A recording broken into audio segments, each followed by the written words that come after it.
What's up guys, Abdroid back again with the dead bell. This one is in for repair, so we're basically going to delve in and see what's wrong with it. So I've literally just taken off the bottom, quite easy to do, it's just 4 screws and then you can open it and see what's inside. Now, it's a little bit different from the first version. The first version that I had from my friend had a big massive, like a vape battery.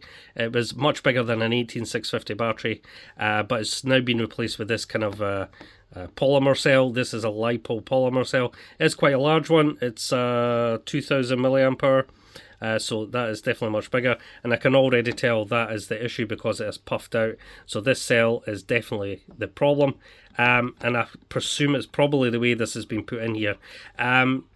Overall, the quality has improved a great deal. Like I said before, the actuator is now flipped, so it is not armed all the time. So that'll stop the problem where this little magnet sensor would be affected by the EMF that this would generate. So they have addressed that, and now it has like a custom PCB. The one before was like a, you know, like a self-etched one or something like that. It was like custom made, but this is a much better one.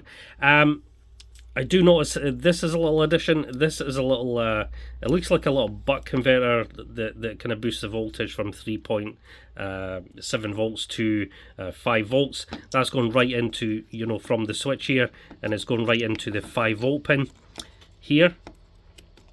No, sorry, the VIN pin.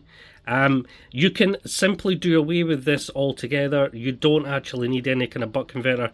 When you're using 3.7 volt batteries, you can simply just tap right into the 5 volt pin here, and that bypasses all the Arduino's regulators and stuff like that, as long as your voltage is not going over 5 volts, which these cells basically, they put out about 4.2 volts continuously till the, you know, the cell rolls off in the voltage, and it'll then drop down to about 3.7 volts, but it'll never go above 5 volts, and it's safe to use the 5 volt pin, and you don't have to use any of these buck converters. This is simply just a waste of energy running from the VIN pin, because the VIN pin then has to do some regulation and stuff like that, and it basically, all the excess energy is burnt off in heat. So yeah, you can simply just use the 5 volt pin as your voltage input, as long as your voltage is not going above 5 volts. That's this little tip. So yeah, what's different in here? Well, pretty much everything's the same. We do have like a 3D printed little brackets to kind of hold the bottom on. That's kind of nice to see, but I'm not impressed with the way this battery's been installed. This board has simply just been screwed on here, and as we can see, it's kind of pinching into this battery. That's not a good thing to do. These corners are quite sharp, and it would be an absolute disaster to have that cell punctured. Because that's kind of pressing on there, it's probably caused some damage to the layers inside. I would screw that down in a corner and just kind of glue this in place just to keep it, you know, out of the way, or use a smaller cell. No reason you can use a 1000 milliamp hour battery. I'm guessing you know, with all this kind of stuff as well, it's going to lower the, you know, the runtime as well. If you simply just connect to the 5 volt pin here, you could easily put in a smaller cell.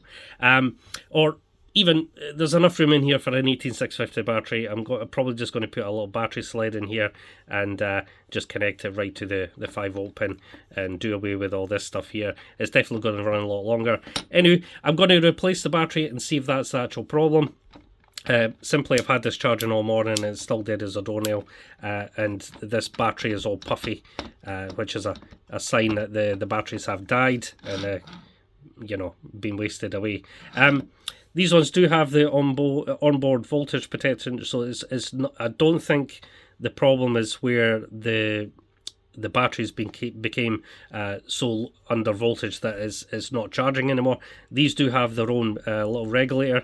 These are supposed to have their own regulator, but they don't work very well, and typically over time these little boards will kill the battery cells. So yeah, got to replace the battery and see if that's the problem. I'm 100% confident that is the case.